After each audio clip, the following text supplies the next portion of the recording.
प्रकट हुए। दीनों पर दया करने वाले कौशल्या जी के हितकारी कृपालु प्रभु प्रकट हुए। मुनियों के मन को हरने वाले उनके अद्भुत रूप का विचार करके माता हर्ष से भर गई। नेत्रों को आनंद देने वाला मेघ के समान श्याम शरीर था। चारों भुजाओं में अपने खास आयुध धारण किए हुए थे। दिव्य आभूषण और वनमाला पहने थे। बड़े बड़े नेत्र थे।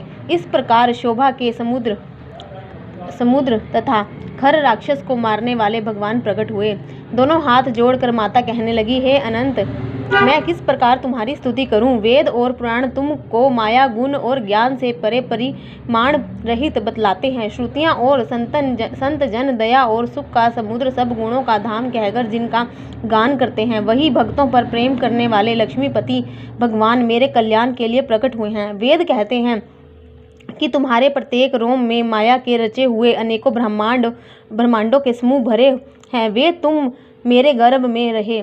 इस हंसी की बात सुनने पर धीर विवेकी पुरुष की बुद्धि भी स्थिर नहीं रहती, विचलित हो जाती है। जब माता को ज्ञान उत्पन्न हुआ तब प्रभु मुस्कुराए।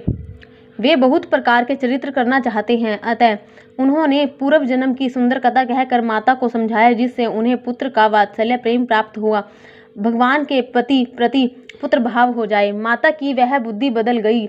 तब फिर वह बोली, हे तात, यह रूप छोड़कर अत्यंत प्रिय बाल लीला करो, मेरे लिए यह सुख परम अनुपम होगा।